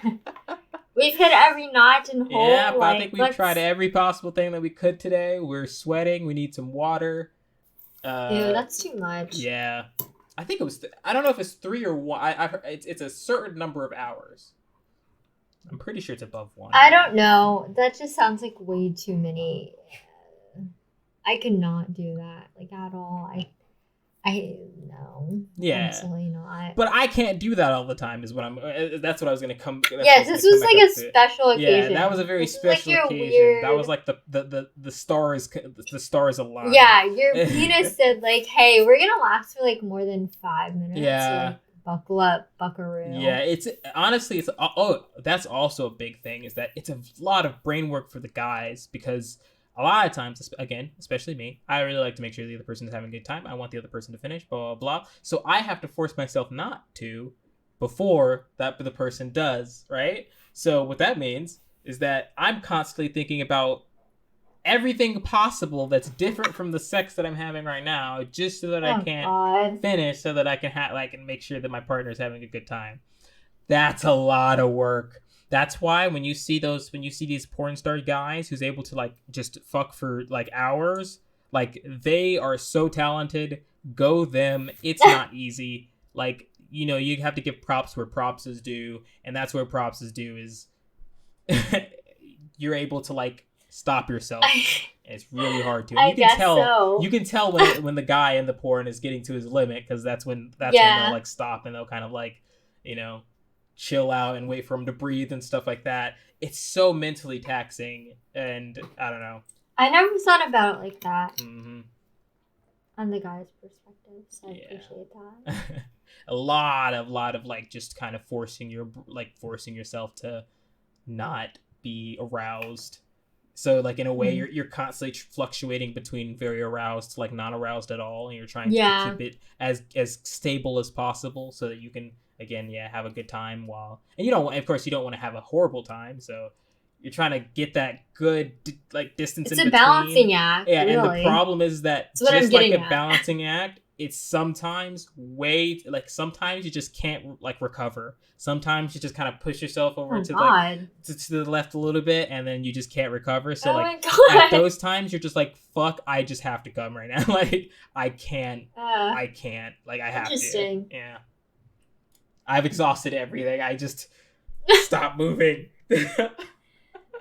I appreciate the insight from a guy, I guess. It's interesting. Yeah. So props to them. Porn guys are pretty good. I don't think I can do that all the time. That is kind of crazy, though. Mm-hmm. Like, that to last a certain amount of time before the shot is executed. Yep. You try your best to keep it up, because it's very easy to make a guy come. It's very, very easy. Yeah, it is. I think they all know that like it's very different from masturbating with like your hand, because like I'm sure it is. I mean, like your hand versus like a vagina is very different. Very, very different. Very, very, very, very different. Sometimes you're like, oh wait, I could last forever with my hand, and then like it's you put it in, and you're like, Jesus fucking Christ. I've had sex with girls where it was just like, oh Lord Jesus, please. Did you come within like a minute? Oh, absolutely. I've met girls that like, I don't know what the like. There's so much. Did God take over your body, soul, mind, penis, everything? There's so many differences when it comes to a female vagina, where like there's differences from the outside, and personally, and not even there are differences within the inside as well. And so there are just some who just have that perfect one where you're just like, oh my God. And honestly, I don't like them, because it's just like, all right, I can't really fuck with this because this is too good. Like, how? Okay. All right, okay, I can see you're getting uncomfortable. Yes. Right. Hand versus vagina, very different. Is this conclusion from this, so... Hey. Yes. Since you were the one getting uncomfortable, what do you want to talk about next? I'm not that uncomfortable because I am a woman, so I do have a vagina. But it's just, true. I think it's very interesting how we are obviously Kelsea. I'm Kelsea, obviously, but I'm a woman, and you are Alex, aka Guy, and our perspectives on literally life are so completely different. So I think it's so interesting. You're saying how like different vaginas obviously different from your fucking hand because like Yeah. a vagina versus your gross little like dry hand versus like a wet vagina, and it's like the same. Well, because some versus, guys do like, think that their hand, like, just because they could last long in their hand means that they can last long like on a vagina. Oh no! Yeah, and I feel like you're like when you first had sex, you're like, holy shit, like my hand versus a real vagina is not the same thing. Like, but sometimes your hand is a lot better. Sorry, continue your point first, because there are times I can't after what you just said. Like, okay. So the only difference, the only time that your hand is a lot better is only just when like there's just not a lot of things to think about when you're just fapping. You don't have to worry about the other person because you're the only other person. So you just have to worry about when you want to come. And honestly, I guess so. It's very, very freeing. I've heard a lot of guys actually say this, and I'm not saying most guys. I've heard a lot where a lot of times you do actually just want to just fucking masturbate just because there's just too much to do in the room. But yeah, that's basically that's all I mean. So sometimes it's better, but I think feeling wise, I don't think there's anything better feeling. Interesting. I just have one question for you. So like my husband and I really hope like whenever we try to have a family, whether it be like through like our real genes, like we adopt, like I really just want to have boys because like I grew up with a sister and we fought a lot. And now that we talk about sex, and I saw something on like TikTok where it's like the mom was like, "Oh, you think being a boy mom's cool? Wait until you find like their cum sock." And I'm like Ew. very worried that like one day I will find like my son's like cum sock or like some weird. I mean, nothing's wrong with it because it's natural, but just like their little like cum stains on like their bed sheets. So like, should I like mentally prepare for this if I want to have boys like as a mom? Like, I don't know. should I mentally prepare myself for this? Like, did you leave this for your mom? Like, it comes out as like I have never, cum sheets or like tissues in your bedroom. I don't know. Personally, I've never ever used a cum sock. I think that's kind of disgusting. I think so too. It's kind of gross. Like, I might tell my kids like, look, like you're coming of age. Like, please, if you want to masturbate, don't come in socks. No, yeah, I'm gonna have like a very open conversation. Like, I know this is very awkward, but like, I don't give a shit because I'm your mom and you're gonna do it. True. So like, if you want to masturbate in the shower or like masturbate in a tissue. Like, I don't want to have to find your like your bleach socks or like I don't mind cleaning your sheets, but just like take the sheet off and put it in this basket. Like, no judgments are here. Just like let me know because I know it's a thing in life. So just like let your mom know. My mother has never ever in her life caught me or found any evidence of me ever masturbating. My mom has caught my brother once, and that was hilarious. But she's never caught me. And so I don't know. I can't tell you for sure that you're gonna have to experience that with your boys. And if anything, I feel like then wouldn't you want girls then? Because then you're less likely to have to deal with that. I don't know. Either way, it's like if you have a girl, like they could become pregnant, or if you have a boy, like they could make somebody pregnant. So either way, it's like whatever. But just growing up with like a sister, it's like we literally would slap each other, which was so bad. Even to this day, we don't slap each other, but like she just low key gets on my nerves because we're so different.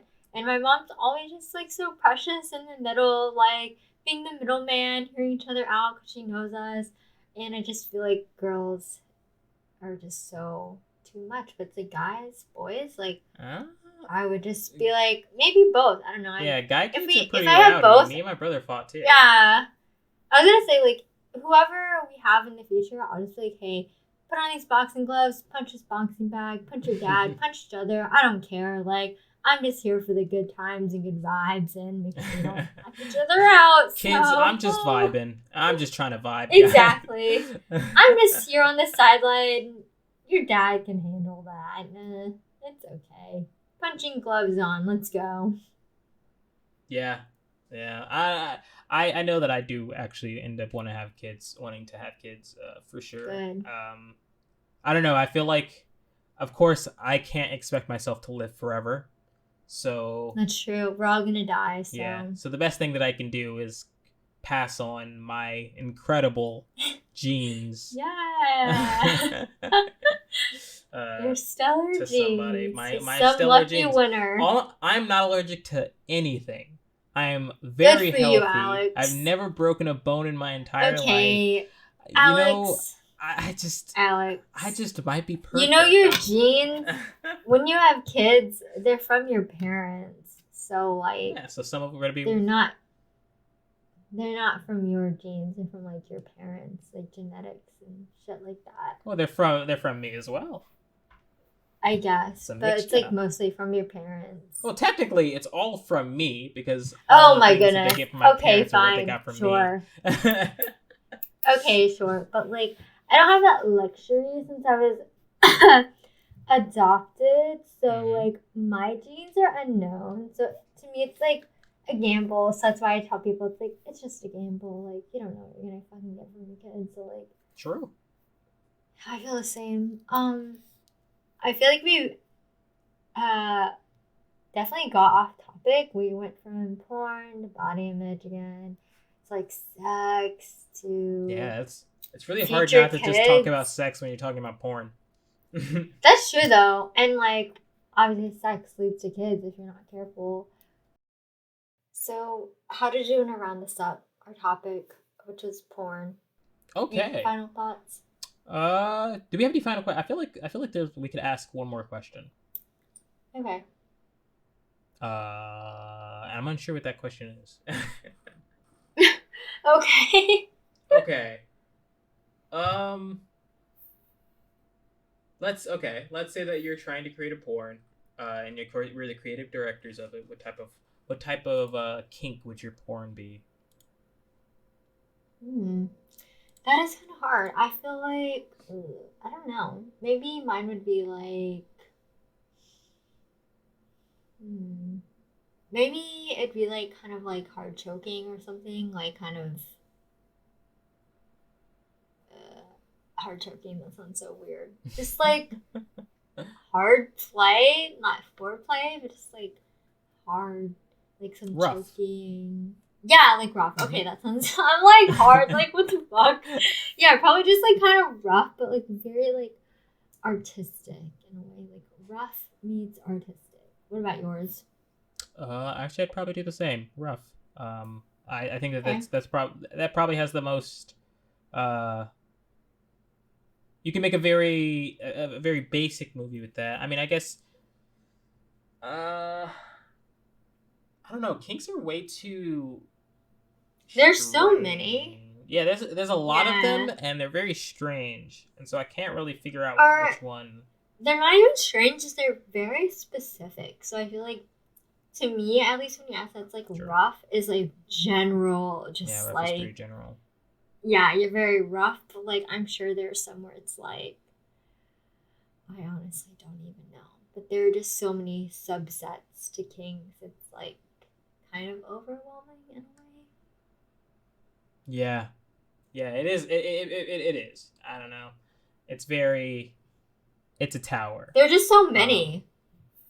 I do think that I do think that there is something that I want to talk about before, and that is just, um, I think that society, not only, especially in America, are sex, negative, or are pretty sex like, against displays of sex or sexual like things in society, but I feel like they also put down, like that sexuality in women, because it's Mm. very, a lot of times women come out of like high school or college, or come into college, not really ever really expressing themselves and really like finding out that Or part of knowing what they themselves. like. Yeah. And I think that's very, very bad. And can also, and can like make their first experience not that Terrible. cool. Yeah. Yeah, I think that. Well, I think it's for everyone though. Like men and women, it's like, okay, we learn in high school, like, sex is, first of all, between a man and woman, when it can be between a man, woman, man, woman, anyone who you want. And then it's very, like, Man, it's man, man, man, portrayed. man, man, woman. Yeah, whoever you want it to be. Like, who gives a shit? But it's also very, like, portrayed as very vanilla, and nothing can go along with it. And it's not until you, like, which sucks, like, whoever it is, until you experience that, like, one person, or, like, you find a weird, like, subgroup that accepts this, like, quote unquote kink, but it's really like you both like it. So it's not until you find yourself through sex, which I also really like. I hate it. It's like, why are people discovering this in college, but it's only through, like, a bad experience, or, like, I feel like when sex shouldn't be talked about as very vanilla. Like, it's only just a missionary and that's it. It's like, people like different things, Yeah. and it might be rough sex, or it might be gentle sex, or I don't know, it might be licking or kissing or sucking. I don't know. Like, I just feel like it's very strange that when you, I mean, maybe I have a lot of confirmation bias here, but well, when I ask like a chick versus a guy, like, and it kind of even showed in this in this podcast. It's like, oh, have you ever watched porn? And a lot of the times it's just like, a lot of times, especially with like the closer they are to like 18, it's like not really. And to a guy, it's just like, of course. I started watching like a lot. Why not? Yeah, a lot of guys started watching porn at like 12, 13. And it's just like, oh, okay, like, yeah, like that's normal. Like then you start to experiment and start to find out what you like. But if your parents are very like traditional and stuff like that, Yeah. they tend to put that kind of thought down, especially when it comes to girls, because like you said, a lot of people are afraid that their girls are going to get pregnant, so it's like, oh, I don't want to put this person in the situation. But I think it's important that you, in a way, are more comfortable with that, because if anything, it makes them more understanding of what's going on and more able to better protect themselves and understand like why you're wearing protection and stuff like that, by understanding, and also being able to be expressive about their sexuality, and also fucking coming, because sometimes you the kids need it. You can't stop your kids from coming, because they're gonna come sometime, so let them come in the house, okay? That is true, though. Like, you'd rather do it inside, I guess, your house than, like, some rando. Yeah. But I think, too, like, girls versus men, whatever, or boys in porn, it's very different. Because, like, girls, to me, it's like porn is very, like, taboo within, like, the women community in a way. But it's like, guys, like, yeah, I definitely watch porn, so, like, that just holds. Yeah. This is probably another topic, but it's like everything I come back to is like with us, it's like, I'm a woman, you're a man. It's like our life experiences are very different when it comes to certain things. But that's all I'm gonna end it off with. But yeah, I agree. It's like, hopefully if we have kids, like a future son, I rather him just like fucking nut a shit ton in like a pillowcase and like in a girl, because I don't want to be a grandmother at like 40. So yeah. Wait, actually, isn't it? I think, isn't like a good age, like a normal age to get to your grandparent, like around like 50, 60? Alex, I have no idea. Mid-50s? I'm just saying. It's probably the... In case, I'd rather them at 18 just come in a fucking, like, pillowcase and not impregnate a girl or boy. I don't know. Like, I will still love the future grandchild, but if your daughter became a porn star, what would you do? I would support her, and I would also tell her I respect where you are in your life, but I also want you, even though you may not take my advice right now, I want you to also look retrospect like 10 years from now, like be that college professor and just be like, where do you really see yourself in 10 years? And I'd also tell her to just respect her body, and also remember, this is a business. and you're your own CEO. So do whatever you think is best for you, and do not degrade yourself for any paycheck, any man, any director. Like, you are in control of your destiny, but just remember, like, we all age, so think about yourself in 10 years and set that money aside, and maybe you will be the creative director and mentor men and women. So just think about your future. But I'd be like, I support you. Just think about your future, and remember, we all age and get crusty like your mom. So think about your next goal, your big leap in life, because you can't rely on this forever. Okay, yeah, that's fair. Yeah, basically same. I'd be very supportive for sure. I don't see a reason to ever be unsupportive. Like, yeah, people I are would gonna never do shame my future kids. yeah, people are gonna do whatever they want. I'm not gonna watch their shit, but Exactly. I'm not gonna be like there is no. a YouTube video of like a dad being super proud of his daughter for being in porn. It's a little bit too proud where he starts I to don't like think I talk would about do stuff, that. and I'm just like I won't be that like that, but No.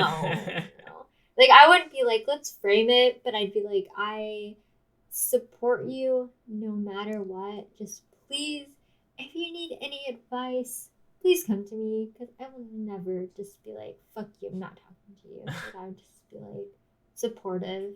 Like, I'm your biggest fan, but like, I also too want to look out for your like longevity in the future in this industry. I'd be as supportive as one is about any other thing that they can be supportive about. Yes. So like, I'm not gonna go to your job and stare at you code or anything like that because I don't give a fuck about it. So same thing there. Yeah. All right. So I think we're about to schmozz some people because we're gonna talk about the video really quick, or the movie really quick. Because yeah, but I don't have any questions, and the movie was lame and boring anyway. Oh my god, thank you so much for saying it was lame. I fucking told you this last weekend, and you were like so persistent. You like, I love politics, and I was like, Alex, it's boring as fuck. Yeah, it was. I'm still trying to remember some of it. And it's so boring. It wasn't the worst, and I think I got more into it towards the end. I don't remember the movie either. Exactly, it's so boring. It's so boring, and yeah. So if you're not in the know, this episode was filmed maybe like 3 weeks after we did that, like, oh, you know, the next movie is, you know, this movie, Miss Salone or whatever. And so it's been a week since I watched the movie, and I kind of forgot to do a little bit of a refresher in my head. So I remember, it's just she's trying to. Oh yeah, it's because like she's trying to the methods that she uses to get her way are like very salacious. Extreme. Yeah, and they're very extreme, exposing, and they use so much like political jargon. I didn't know what the fuck was going. Like, they were like exactly same, and I'm just like, I just don't know what the fuck they're saying. So I'll be like in the middle of like going back and forth between, oh, I understand what they're saying, I have no clue what they're saying, I understand. I had no idea. The first 30 minutes, I was like, what is this movie? What's happening? Yeah, I do have to say, yeah, the beginning of it was very, very boring. But I mean, I think I remember myself getting a little bit more into it towards the end of it for sure. Because I guess it stopped becoming more about politics and more about the plot, right? And I understood the plot, which is like she was trying to, you know, do politic things. I don't know. Okay. Who is your favorite character? Okay. Fucking no one. I literally hated this movie so much. I'm sorry. I like the escort. The escort dude. Oh yeah, he was good. How he went on stand, he was like, "No, I've never seen. Yep, I've never seen her ever." Yeah. I was like, "No, I don't know who she is." I was like, "Oh, I know." I was like, a true G. Okay, a man of mystery. He went ham. I agree with you. That was great. That was because I was just like, fuck, like he's gonna have to, because he does. And I was thinking, oh, like he doesn't even know what's going on. Oh But yeah, no. I was the same. I was like, he's so fucked. But, Yeah. he kept his word. Yep. I forgot a lot of the other things in the movie. I think. Okay, exactly. I knew you would just forget about this whole movie. So like, Yeah. what would you rate it? Uh, honestly, I don't think it was a bad movie though. I like just because it was boring in the beginning. I think that a person who was into politics would understand the movie entirely, or would be more Okay. into So it. what's your rating? I'm getting into it. So I guess I would probably rate it. So yeah, very beginning very boring, and was more interesting. I think the middle was kind of interesting as well. So you know what, I'll go with a 3 out of 5. Okay. It was pretty good. It was okay. Wow. Mm-hmm. I'd give it the same, like a 3 out of 5. Mm-hmm. Like it's very interesting, compelling. I love the ending. So yeah. But the beginning was Also just 3 out of boring 5. as fuck. Oh my god, yes. I could not follow the beginning for like the life of me. You know, I watched it at work and then when I like finished it at home, I literally have to remember like what was even the first half of the movie about. So But also, there wasn't anything that like was too good in it. Like there wasn't anything like, oh shit, like yeah. I'm Nothing was super into it. Yeah, standoutish. it was just kind of like, oh, I'm more interested in like the plot, but yeah, nothing that I can. Again, other than like the coolest character going in and being like, I've never seen her in my entire life. Yeah. Yes. Miss Salone, I think it's called, right? Yes. Mm-hmm. So yeah, do you have a movie for next for next week? Yeah, I do. So I've seen this movie like a million times, which is probably really bad because I'm 24, but like it's called Rango. Hopefully it's still on Oh, Netflix. ooh, I've never Yeah. seen it, and I've been I telling myself that I wanted to literally see it.